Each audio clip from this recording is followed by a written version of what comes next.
The No Nonsense Roundtable, a weekly radio show and podcast where host Dom Geneva interviews guests from all walks of life, all with amazing stories to tell. And now, here's your host, Dom Geneva. Well, welcome everybody to another edition of your No Nonsense Roundtable. I'm Dom Geneva, your host, every Saturday right here on WYSL, WLEA, the voice of liberty. And talking about having liberty, we have a show, 55 minutes with no commercial interruptions. And we're using some of that time to do a couple of things. One is to honor a veteran, and the other thing is to give you some advice about how to buy a car and not get taken for a ride.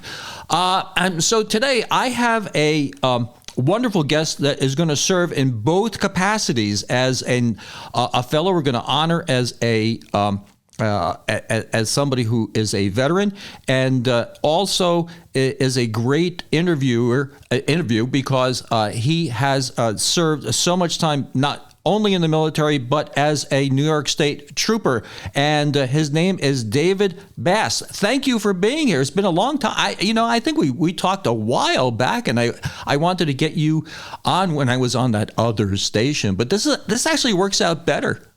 I'm honored to be one of the first shows, and thank you for having me. Well, the thing about you is that you have this fascinating life story, but also there's so much you can tell us about being in the military and what you're doing now and being a trooper. I'm sure you have some stories if you were a trooper for as long as you were. But the question I ask people all the time, and I know you've listened to this show, is what did you want to do when you were 10 years old? Were you one of these guys who always wanted to be a police officer, or what? I think early in my life, I definitely enjoyed watching firemen, police officers. I definitely had a service mentality about serving my community. I was actively involved in the community in a very early age, at the age of 12, and having a paper route.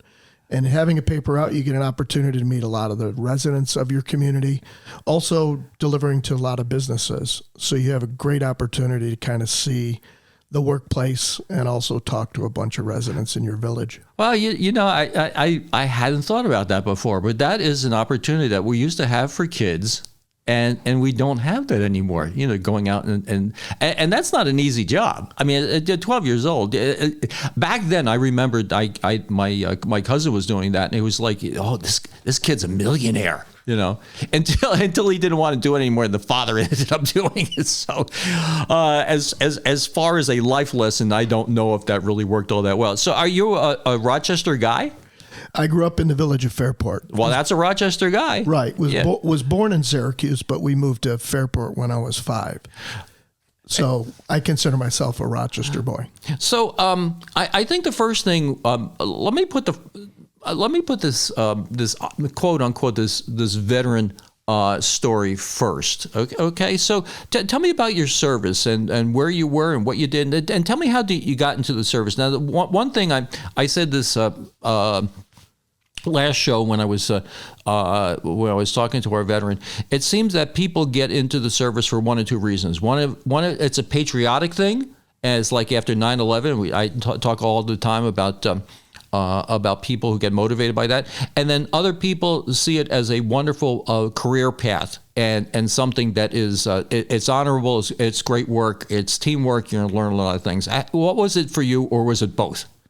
I believe it was partially both of those. Mm-hmm. I have no family lineage way back that served in the military. Mm-hmm. I was one of the first. When I joined the Marines, my parents thought I was crazy, because I wasn't running from the law. I didn't need to learn how to make my bed. I didn't need the discipline, and I just wanted to serve my country. And I thought it was a good opportunity to continue my education, but to also serve my country. And what year was that? How old were you when you enlisted? In 1983, 18. Okay, 18 years old. And were they shocked by that, or I mean, do you have other brothers and sisters and they did something else, or what? I think they were shocked. I had academic and athletic opportunities in college. I went to MCC for a year, and while I was at MCC, I really had a calling, to be honest with you. Got an opportunity to go visit some of the recruiters.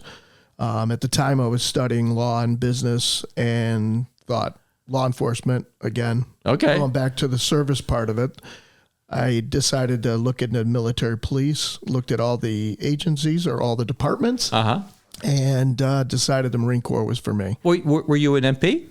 I was. Oh, you have to have stories. Yeah. Well, it was very short time as an MP because I went to basic training at Parris Island, and I was guaranteed as a military police officer, and I went to military police school down in Lackland Air Force Base. We were training with the Air Force at the time, down in San Antonio, Texas. And while I was there, they had the opportunity to apply for presidential duty at the White House serving President Reagan. Honestly, at the time, I was so new to the service. I looked at Quantico, Washington, D.C. as nearest Rochester and wouldn't have to deploy at the present time or travel overseas or get stationed overseas or end up on a ship. So I applied for that. About 250 of us applied for it while we were at military police school over a period of time, and they selected 2 of us. And that's kind of where my career... Two out of 250? Correct. Oh, my. When I got off the presidential detail, I had the opportunity to go and interview and look at prospects to basically fill my shoes at the White House detail. Oh, my God. Ronald Reagan is like, those days, I was working for Chrysler and Ronald Reagan was the president of the United States. So it was Lee Iacocca and Ronald Reagan. And these guys were all American. It was great working for the company. It was great seeing Ronald Reagan, my absolute favorite. How much interaction did you have with him? More than just shaking your hand? Did he know who you were and all that other stuff or not? Absolutely. He was like a grandfather. Oh, my God. Involved with him on a regular basis. Just was he had a wonderful person to serve as a commander-in-chief and Mr. President. Yeah. But also treated us like, grandsons. Yeah. Well, and that's got to, my Lord, that's got to be a wonderful feeling. It was fantastic. I didn't expect when I joined the Marines that I would have that opportunity, but looking back on it, I wouldn't have wanted it. So tell me your job duties while you were at the White House. So initially went back to Quantico, Virginia as an MP. Had to get my White House clearance. Took a few months to get that. Fortunately, my family hadn't moved a lot, and most of my family was still alive. So they do the White House background clearance. You get your Yankee White House clearance. And then you actively were involved in both HMX-1, the Marine Helicopter Squadron, traveling with Air Force One, the limo detail. Traveling with Air Force? Are you on Air Force One? Or I have traveled on Air Force One, yeah. Yes. Why couldn't I get you on the show sooner? Yeah. Go ahead. Tell me more. So actively involved at Camp David, White House, 8th and I. And then we traveled all over the world with them. I didn't go on every trip, but traveled around the world with presidential detail. Now, when the new administration comes in, that all changes though, right? Or not? It does not military-wise. So really? I served 1 year with President Bush, HW. Okay. That was my last year of my 6-year. Well, he was supposed to be another gentleman, right? Wonderful. Shared recipes with Barbara Bush. Played basketball with President Bush. Met the family. Knew George. Our 43rd president. Yeah. So just had an unbelievable opportunity. Well, and the first one, a Navy aviator, right? And shot down and rescued by a submarine. If you ever hear the story about that, it is absolutely fascinating. But he talk about somebody in the service. But we are we're talking about your military career and the Marines. What's the best thing about the Marines and the worst thing? Not best thing. What's the most difficult thing and most pleasurable thing about being a Marine? Just generally speaking.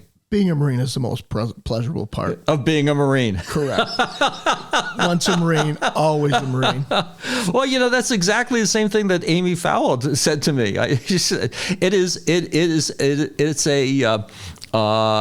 a community. It's a family, right? Yeah, it's a brotherhood. Not to disclaim women Marines, but it's really the the camaraderie is second to none. And all those that are veterans of other services would tell you the same. Yeah. And then I continued on. I actually got into the Air Force Reserve. So once a Marine, always wear my, scarlet and gold. Loved being a Marine, but also continued on into the Air Force Reserves because of opportunities locally. Well, and what this did for you, I would imagine, this was a pathway for you to become a New York State Trooper, right? Absolutely. Yeah. Let's talk about that.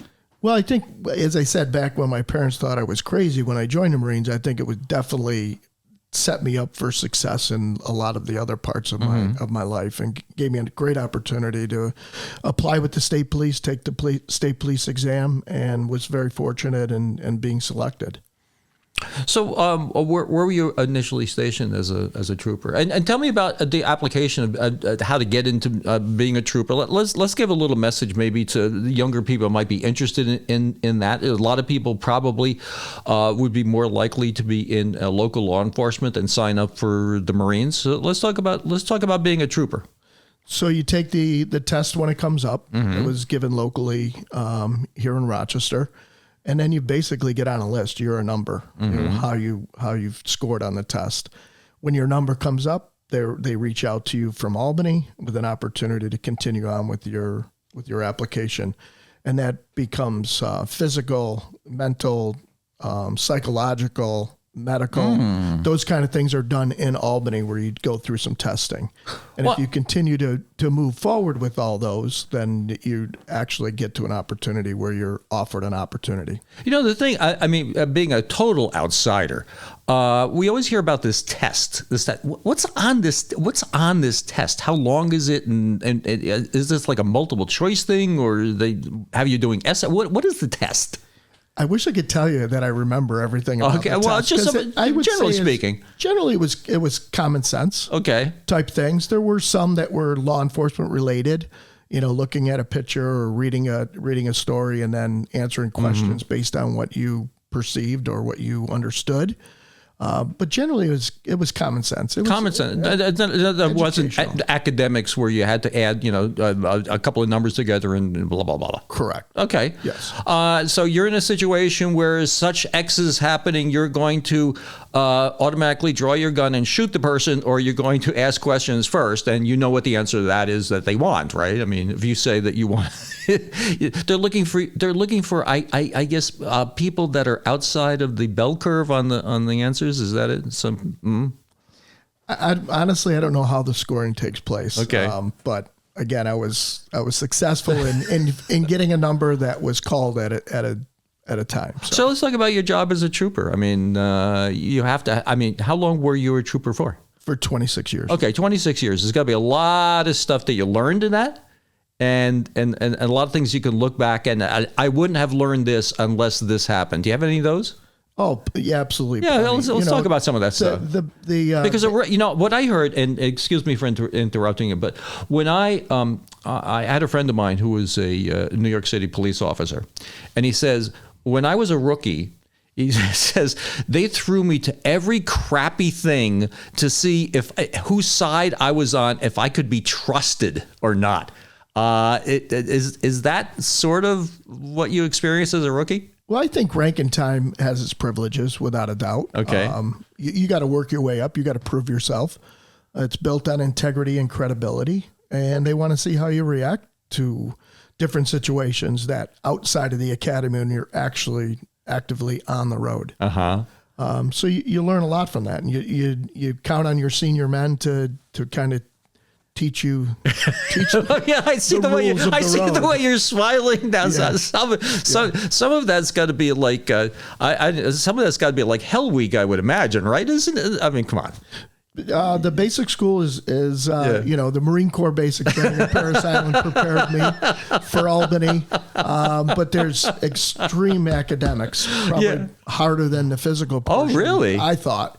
Really? I came on later in life, and to me, the physical part was not in question whatsoever. Well, look at you. I mean, you're. I mean, even at your age, you're very well fed. I mean, this couldn't have been that hard for you. But tell me about the academics things. Like, what was? Well, you get to learn. You learn the penal law, and criminal procedure law, and you have to know that you can't open a book to enforce the law.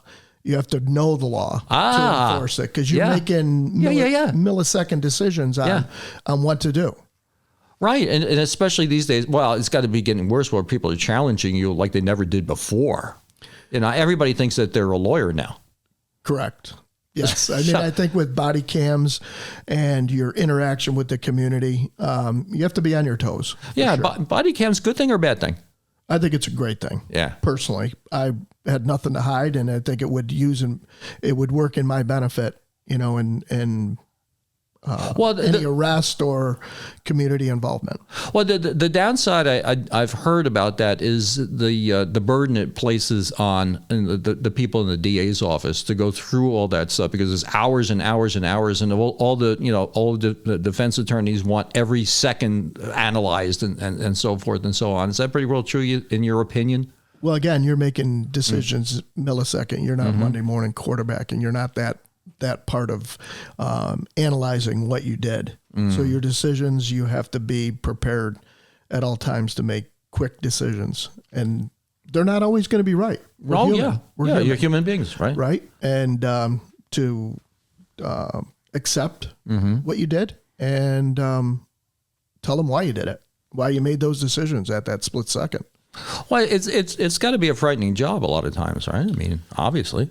I think if you're prepared, you should be on your toes, and you never know when you're approaching a car or responding to a domestic dispute. You really don't know. You want to go home at the end of the night. And in the 32 years, tell me a story about something that went incredibly well. I mean, when I asked that question, I asked that question of John McCaffrey, most naturally. He talks about Shawcross, right? And he has that. It's to give you a baseball analogy. It's like talking to Bucky Dent about his one home run, right? You talk about that. Do you have one story in your past that kind of sticks out? I think there's many stories. The times that, and we have the time for it. So go ahead. Yeah, we do. We have the time for it. Felt like you made a difference in someone's life. Yeah, go ahead. Arresting someone, giving somebody a ticket would not necessarily be fun for us or them. Yeah. We're doing our job. Yeah. But when you see after the case comes to fruition, that someone comes back to you and said that you really made a difference in their life, or they actually thank you for a speeding ticket, because it definitely saved them from a situation that could have been a lot worse, an accident where they hurt somebody, arresting somebody for DWI, or actively involved. I was on our SWAT team for 12 years. You were on the SWAT team for 12 years? I was. My Lord, you have to have stories. And absolutely. A lot of those where you come in contact with people in really bad places in their life, where you've had great effect on them and brought them to a better place. So what was the first SWAT response you were at? Do you remember? You must remember your first one, right? Yeah. I mean, a lot of them are early morning domestic, arrest warrants, high level, high felony arrest warrants where you're breaking down doors and going into dark houses that are somewhat unknown to you, depending on how much intelligence you have. But you don't know what you're going to be up against. Well, it seems like, and like I said, from an outsider, it seems like it's getting worse. I mean, in that the public or the people that are that you're coming to arrest are much more aggressive than they used to be years ago. They're not afraid. I think a lot of that existed back then, but with social media and the new, you can see everything that's happening in the world. I think people are coming to realization that it is a very dangerous job, and there are very dangerous people out there. Well, the thing about it, though, is that law enforcement, God bless you guys. I mean, we should have such respect for you, because if you have a bad day, and you're me or an accountant or a business owner, it's a bad day. You have a bad day. It's a bad day. Yeah, it could be Yeah. the worst. I mean, you see way too much death and destruction. You see people mostly at bad times in their life, moments of poor discernment, but not necessarily bad people.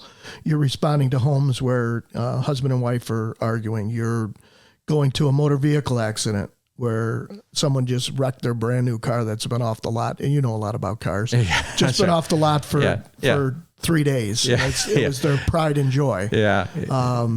And so it can be extremely difficult. There's a serious mental side to it. Well, and the thing, I mean, but it has to be a very rewarding job, because at the end of the day, you feel like you've done something good for somebody. I mean, I guess that's got to be part of the plus of it. But the other thing is that the things that you have to deal with the way that laws are changing. Is that you want to? Would you want to comment on bail reform at all? Nah. Yeah, I think. Well, there you go. My silence is deafening. There you go. There you go. Well, the thing is, I mean, obviously, there's some phenomenons going on, like this, this thing, about stealing the Kias and the young kids, and they know that they're not going to get incarcerated. You can't put them in jail because they're too young and stuff. So, I mean, this seems to be a dynamic here that there's not a really great. There's not an immediate. Immediate solution for. I like what Todd Baxter said about all this stuff. He said. And Todd's been on the show a few times.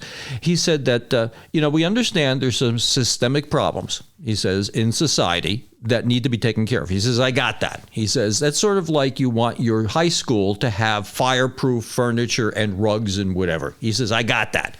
He says, but in the meantime, you need fire trucks. Right. So when there's a fire, you need to put out the fire. So he says, I understand we have a problem with youth and what I got that, but still you have to stop these people from doing what they're doing. And I thought that was kind of neat. I think everybody can subscribe to that one. I would definitely subscribe to anything that Sheriff Baxter said.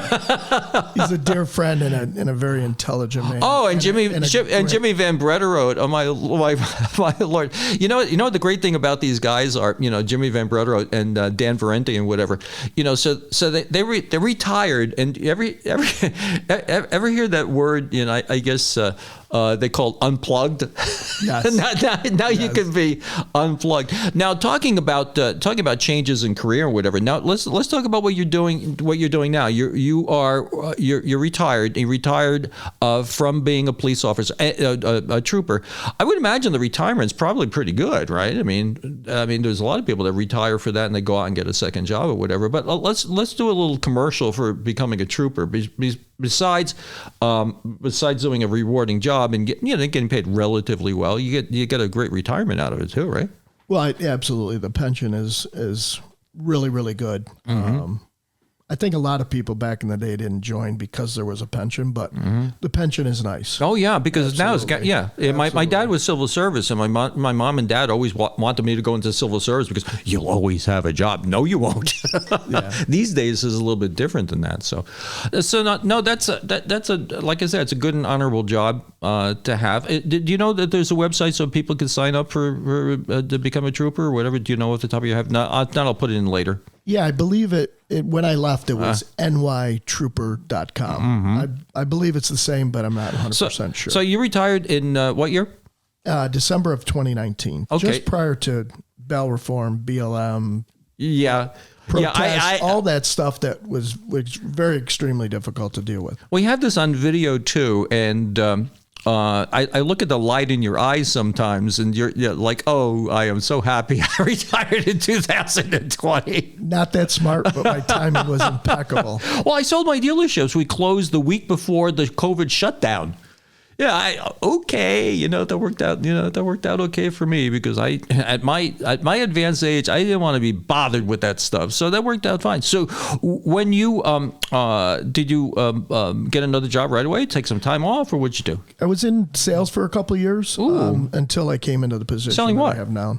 I was selling rock, sand, concrete, asphalt for a dear friend, Spalina Materials. Oh, okay. Dave and Renee. Okay. Dear friends, and enjoyed that. Was traveling a lot. I'm a unique specimen. I kind of do things a little bit backwards. I'm 60 and I have a 3-year-old. Oh, Planned. Oh, okay. Planned. So, okay. Very blessed that I had the opportunity to become a father. Oh, that's wonderful. Enjoying every Well, how many minute of children do you have? That's my only one. At that age? That's Yes, wonderful. Let's talk about them. A boy, girl, what?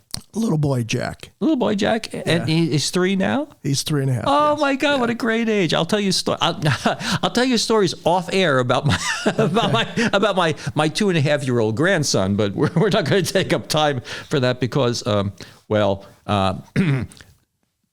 we won't.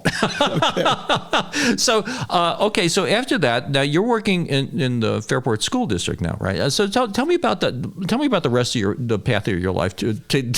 Tell me how you got to the No Nonsense Roundtable.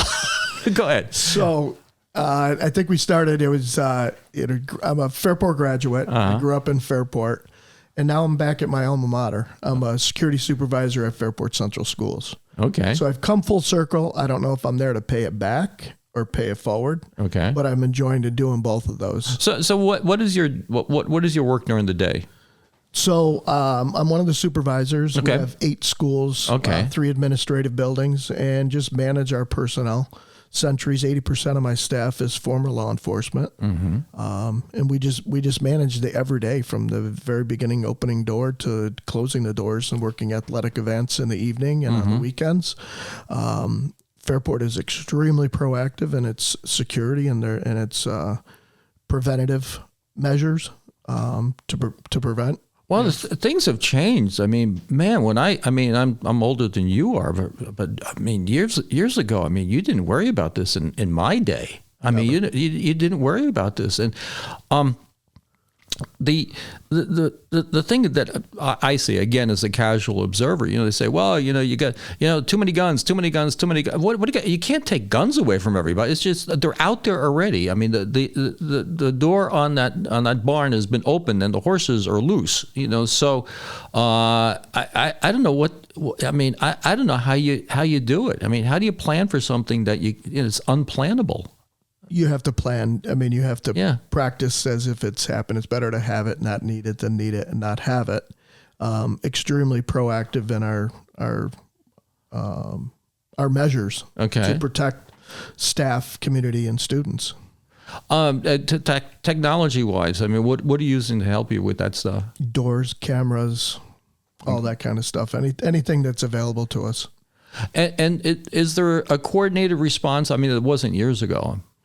Oh, absolutely. We have great relationships with the local law enforcement, the Sheriff's Department, the Village of Fairport Police Department. We actively and regularly practice drills, whether it's with the kids, fire drills or lockdown, lockout drills. Really? Yes. So let's say we have people listening to the show that are parents, okay, and they're concerned about their kids and the kids' safety. What advice would you give to them? I think they should be actively involved with their school board, their superintendent, and their school district, include the administrators at their school, to know that they're doing everything they can to keep their students safe. Okay, so we established a little while ago, I'm going to sound like a prosecutor here, we established a little while ago that you have stories. I have a few.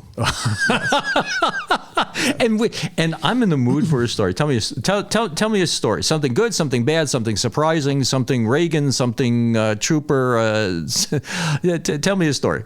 As I stated with the Reagans, we were actively involved in their lives, whether it was in Santa Barbara at their home, horseback riding with them. Really? Yeah. You were riding a horse with Ronald Reagan? Correct. Oh, my God. And Bo Derek and John Derek. Oh. They lived just down the mountain and would come up regularly to spend time with the Reagans. And it was pretty good thing. Oh, yeah. As a young man to meet Bo Derek from the movie 10. Yeah. The one story that I think epitomizes Reagan in my life as almost like a grandfather is we had the helicopters at the U.S. Embassy in London, and Reagan was there. And one morning I just was a sergeant with the detail, and I was out back with the helicopters, and we saw somebody come out on the back of the embassy, and from a distance, we were probably a couple 100 yards away. It appeared to me that it was the president. Mm-hmm. So we hustled our way back to the back entrance of the embassy, and Reagan asked us if we were hungry. It was probably like 3:30 in the morning, and so he woke up the White House staff and chef. Oh, God. And we enjoyed breakfast with President Reagan. Oh, my Lord. For a couple hours. And then after that, he said, I'm going to go lay back down. I've got a busy day ahead of me. But I really enjoyed having breakfast with you guys. Oh, my God. That's fantastic. Amazing. Yeah. That is fantastic to get that respect. Rumor has it wasn't quite that way in the Clinton White House, but we're not going to go there. So. Yeah, let's not go. Okay, tell me another one about your trooper service. I think one of the big moments in my life as a trooper was definitely World Trade Center 9/11. Okay, I was still actively involved with the New York State Trooper SWAT team. Okay, and we were called down to Ground Zero on September 11th. We didn't get in the pile until the 12th. But early in the morning of September 12th, we got in the pile. I spent 4 months down there doing everything from the bucket brigade to oh my God, digging in the pile itself. Oh my God, I have a friend of mine who was a New York City police officer, and he's gotten cancer from that deal. Yeah. He's been suffering quite a bit. I'm actively involved in the World Trade Center 9/11 medical monitoring, and God has a plan in my life, and if something happens, we'll catch it early. But, I just hope that I stay healthy for my 3-year-old. Yeah. Well, God bless you. The thing about your career and your life is that there seems to be a common thread there. It seems to be of service, of caring about people, leaving a mark. Whatever it is, similar but not the same between the military and being a first responder. I have a lot of respect for people that in both of those categories, because at the end of the day, you're not doing it for the money. Absolutely not. You're not doing it for the money. You're not doing it for the fame. And the ability for me to spotlight somebody like you is very rewarding for me personally. It really is. And I think I need to take you out and get you drunk so you can. She could be a little more forthright, right? So we don't have to be so. We don't have to be so nice about people. And I'm very honored to be here as well to tell my story, to have a story to tell, and talk about really service before self. Because there's someone in high school right now that's considering an opportunity in the military or in law enforcement, as a fireman, as an EMT, and I'd love to talk to them about it and tell them, what it meant to me and what it's done for my life. Well, that begs a question on my part. First, how do I get a hold of you or the organizations that you're involved in? Let's talk a little bit about that. We're talking about Mercy Flight, right? Or Honor Flight, yeah. And all those things. Let's spend a little bit of time on that. Some of my hobbies are with the VFW in Fairport, post 8495. I'm the chaplain there. I'm actively involved as a chaplain for Flower City Chaplain Corps, which does chaplaincy for first responders, including Rochester Police Department and others. I've been operating or assisted in the Veterans Outreach Center as a mentor. And then I'm also a guardian with Honor Flight. Here in Rochester. Yeah, that's coming up soon, isn't it? I just came back from Washington, D.C., where I escorted as a solo guardian a fellow Marine from the Vietnam era. Yeah. We've become new friends, and his name's Roger Legg, and I want to recognize him for his service as a Vietnam mortarman in the Marine Corps. And we just hit it off from day one. A month ago, we went to breakfast, and we will continue to probably meet on a weekly basis. Well, I tell you what, why don't you bring him over to the studio here someday, and we'll do a honor a veteran segment on him. How about that? That'd be fantastic. That's the way that works.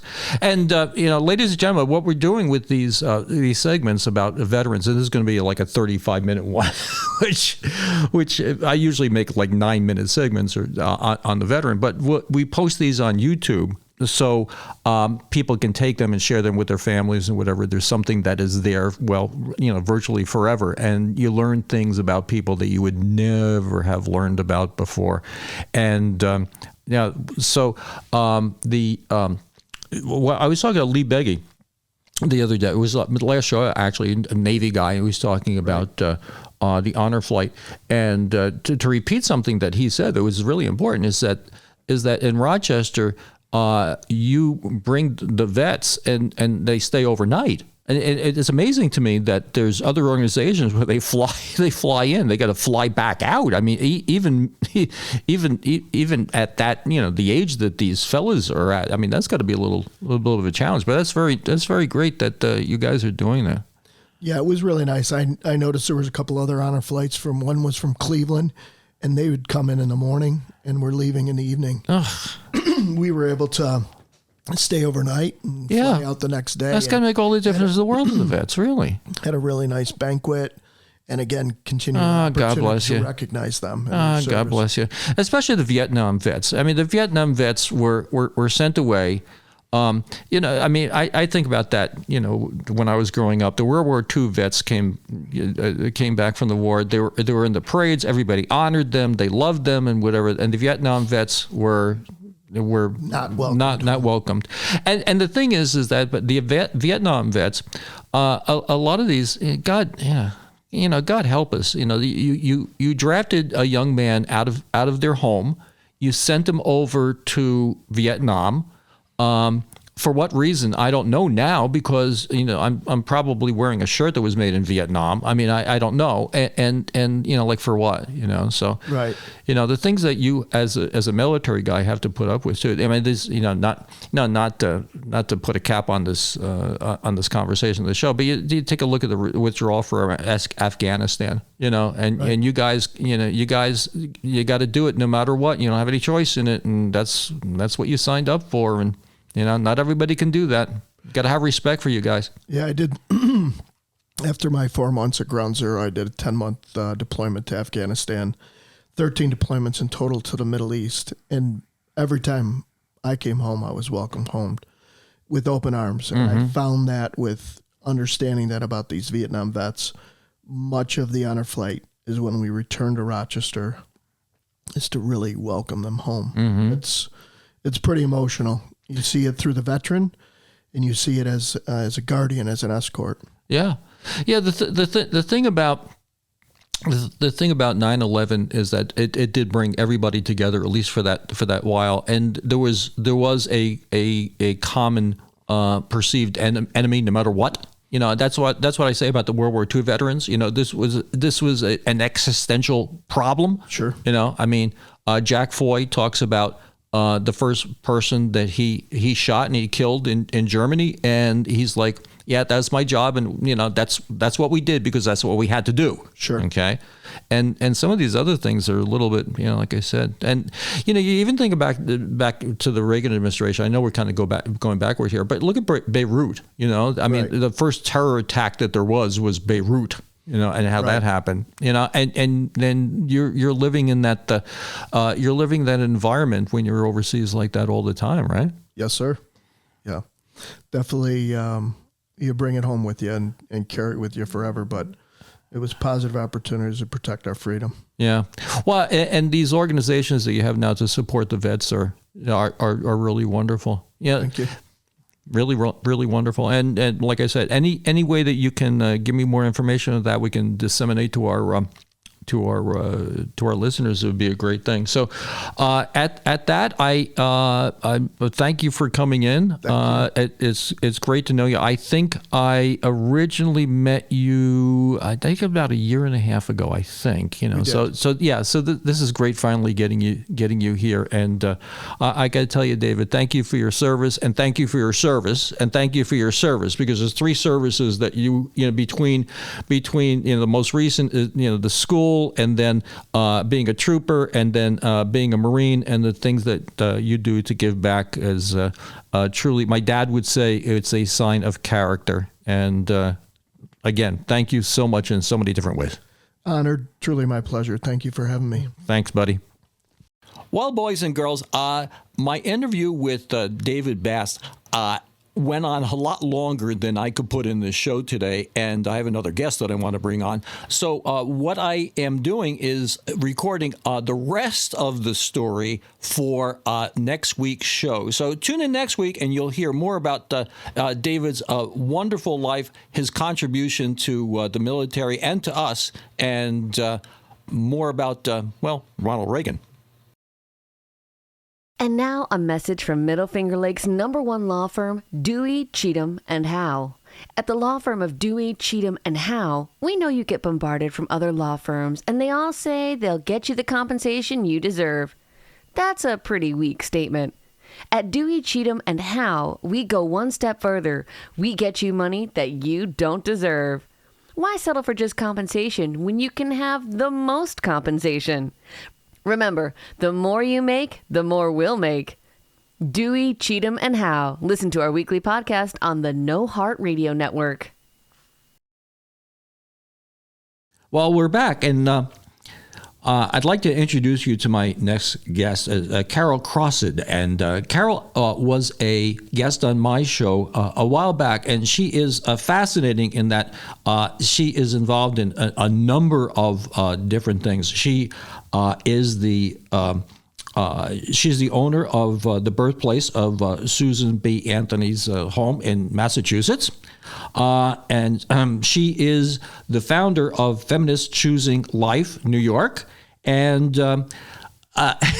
it's really kind of amazing, because sometimes I do these interviews and you find out more after the interview that you wish you had during the interview. And her last interview, we were talking about social justice and social justice movements, and she was telling me that, back in the day, in the 60s and 70s, we were doing protesting and in the Gandhi way, and she'll explain this later, and we're very effective at it. And one of the things I was assigned to teach people how to get arrested. and the difference between protesting then and protesting now, and we're going to get to that in a second. But first things first, maybe the least of these things, but kind of cool, is that you are the owner of the Susan B. Anthony Birthplace in Massachusetts. Now you're here in Rochester, but you own this place in Massachusetts, right? That's right. It was restored. In that restoration was completed in 2010. So I went back and forth quite a bit. I still do, but it's a wonderful museum, and it honors Susan B. Anthony's legacy as well as her ancestry in the mill town of Adams, Massachusetts. Yeah, so if you could tell us one thing about Susan B. Anthony and how she got started in all this, what would it be? What precipitated her being the advocate that she was? Yeah, I think her father had a lot to do with it. He was a Quaker, and he was the kind of Quaker that believed that women should participate in the Quaker liturgy. His own sister was considered a preacher. So this was very different, even among Quakers. And he also believed that his daughter should participate in education, even learning math, just like his son. So, yeah, it was a different kind of atmosphere and environment in which she was raised. So he was empowering women just as a general way he was then. I mean, that's right. And that was very unusual in that day. That was very unusual. And I think he had a lot to do with shaping who she is. Yes. Yeah. Well, I always say that because I have two daughters myself. I mean, the dads have a lot to do with how their daughters conduct themselves, and you try to be a role model for them too. It sounds like he was like that. Now, let's get on to the main thing here. Is that you're the founder of Feminists Choosing Life New York. Now, let's talk a little bit about that. I mean, what it means and women's roles in this, and who your participants are, who your advertisers are. Let's talk a little bit about this organization. Sure. It was started in 1989. And back then, that was almost 40 years ago. Back then, our roles in feminism were diverse, and our beliefs were diverse. Most feminism, I think, universally believe in women having the right to participate in activities outside the home. They have the right to equal wage for equal work. There's a divergent point of view as it relates to abortion, and I think that is the greatest difference between feminists is those who do uphold the rights of all people, including the unborn, as well as the rights of women. And Feminists Choosing Life takes that position of upholding human life across the board. We oppose publicly sanctioned lethal violence. Mm-hmm. So we oppose war, abortion, assisted suicide, and the death penalty. Well, I think a public perception might be that the word feminist means pro-life. Is that pretty accurate, that when somebody says feminist, they think that means a career, not pro-life, but pro-abortion? Pro-abortion. I don't know why I misspoke that, but feminist means pro-abortion and pro-career. Is that pretty much it? I think that is the biggest divergent today when you talk about feminism, is whether you are a feminist that supports abortion or a feminist that does not support abortion.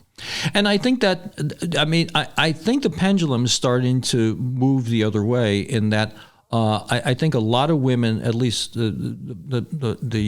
my perception, you can correct me if I'm wrong, is that a lot of women, I think these days, are reevaluating their decisions in their career / life raising children.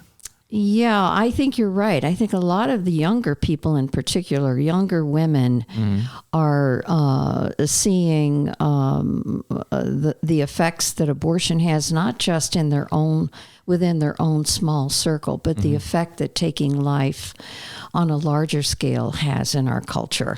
Well, I take a look at Nita's life and my life, and my daughter and her husband, how they're living. So what we did is that we worked as a team.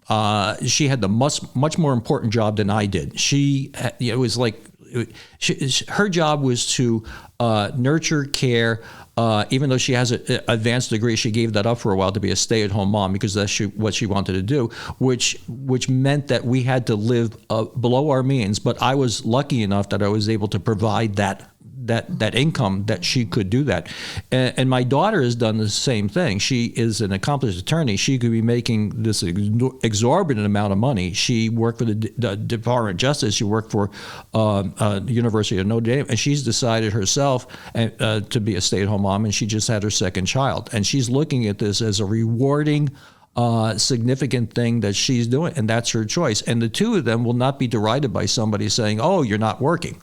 Yeah, that's beautiful. That's really beautiful. I mean, when you think about any kind of career or avocation that we have outside the home, it generally has something to do with creating the future of something, whether it's a corporation or a cultural educational experience. And so to create the future of who our children are, there's nothing more substantive, I don't believe, than that.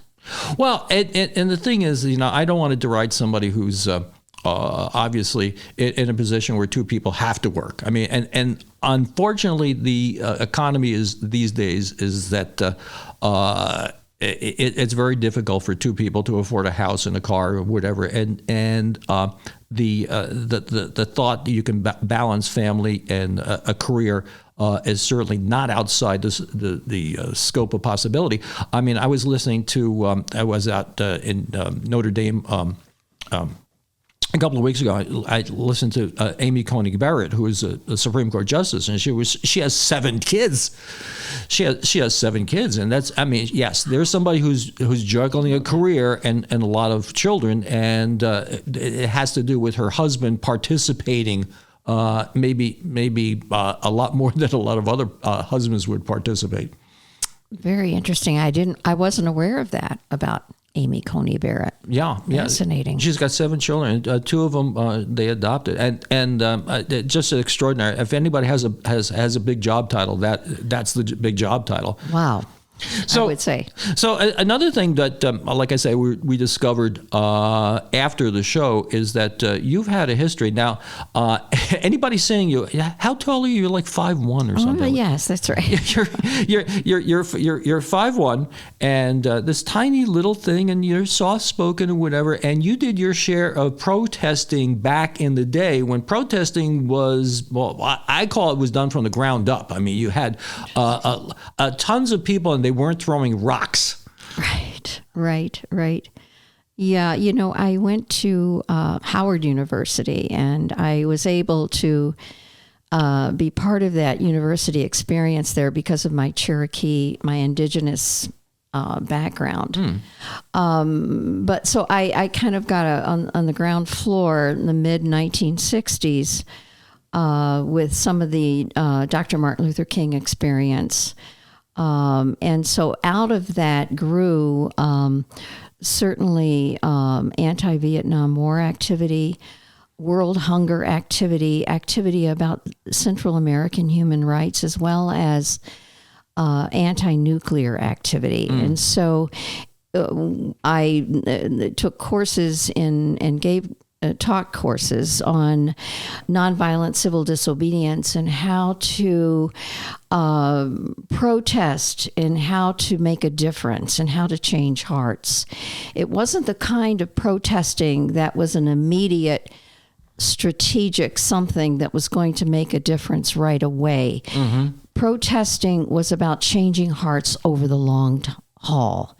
So it wasn't quick, it wasn't easy, it wasn't always strategic, but it was something that a word that you had used in our conversation was absorb. That is critical because it's about what you are absorbing as a protester. Protesting, according to Dr. Martin Luther King and Gandhi, was to change yourself. It wasn't just to change the perception of those who were witnessing the protest. So we have to be open and vulnerable to changing ourselves. And that part of that is to listen to our opponent. And so, there's a lot to say about that in relation to what we see today in happening in protest. Well, when the 4 black students went to the Woolworths in Greensboro and they sat down at the counter, and the counter was supposed to be segregated, and they were shown the door. They didn't go out in the street with rocks and Molotov cocktails. They just came back with 4 or 5 or 10 more. And what it is this, and correct me if I'm wrong, this Gandhi thing is, his philosophy is more like gumming up things than protesting and trying to tear something down. You don't use the bus system. You don't. You have a garbage strike.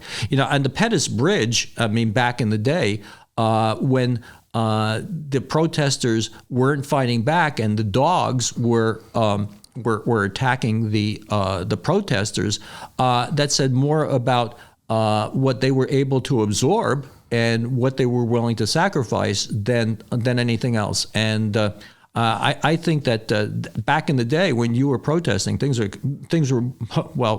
more like you said, the Gandhi philosophy. Yeah. And I think another aspect that's a little different today is that Gandhi and Dr. Martin Luther King were not particularly in opposition to a person. They were in opposition to what a person did. And so protesters would identify with the enemy. And so you would find commonality that you would have with a person that was doing something wrong. I think today we're so wrapped up in personalities of who we oppose rather than what that person is doing. So to make that distinction is critical in nonviolence. I think that is a great. I think that's a great statement to end up this conversation. Except for one thing, I know you have an affair coming up in November for your organization. Let's do a little retail on that. Yeah, Feminists Choosing Life of New York is having their annual dinner. We have it at different places in New York State, but we are having it here in Rochester. It's at the Country Club of Rochester on November 5th.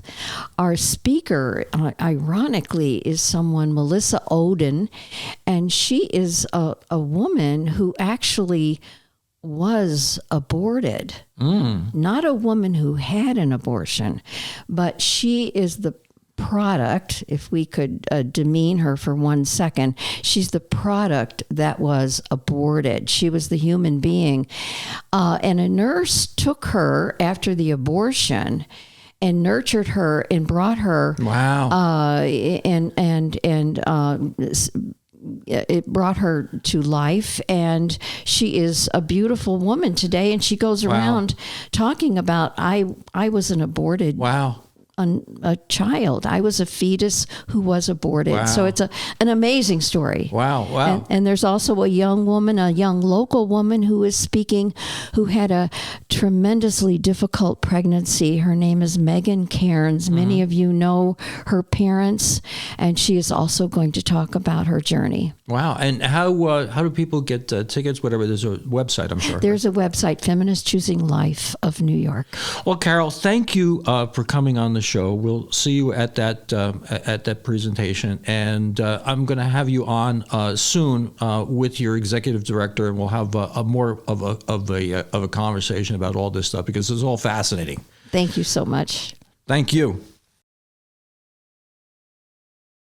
The No Nonsense Roundtable isn't just about amazing guests and interviews, but also giving back to the community. Here's a No Nonsense Roundtable production done for the Rochester Rotary Sunshine Camp. It's a magical place for kids of all abilities. At no charge, the Rochester Rotary Sunshine Camp has been serving children of all abilities for the last 100 years. Help us grow into the next 100 years. Go to sunshinecamp.org to learn more about how you can help.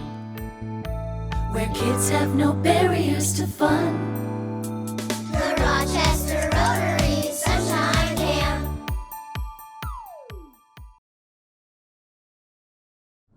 Hey, here's a little car buying tip you're going to find in my book, Don't Be Taken for a Ride. Know what your dealer knows and drive home happy.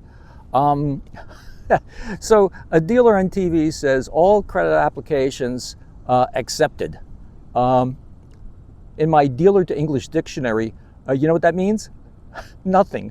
You have to accept the application. That doesn't mean the application gets approved. It's illegal to take an application from an individual and not turn it into the bank, or tell somebody that they can't qualify, so you're not going to let them fill out an application. So you hear the noise in the background. That's because I'm at Notre Dame right now enjoying a beautiful evening. See ya. Buy a book. Go to don'tbetaken.com.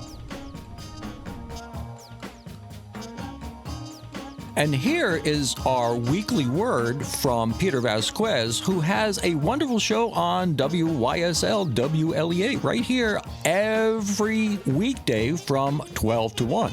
Well, I have a new friend that I have just acquired by being a member of the WYSL WLEA family, and he has a show on the weekdays, and he does something that I really can't do all that well. He has a live show 5 days a week, and the amount of work that takes is really incredible, and he's really interesting to listen to.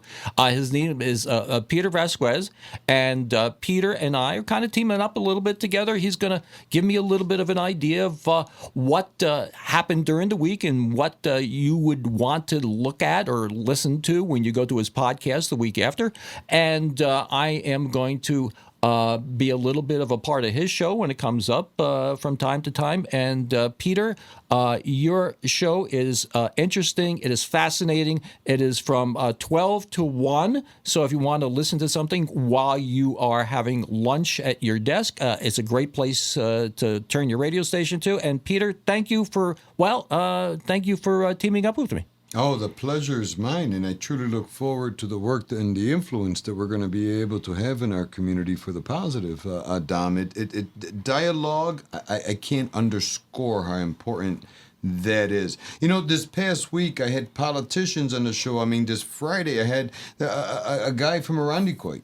Yeah. Phenomenal stuff. Yeah, good stuff. Well, thank you for being my friend.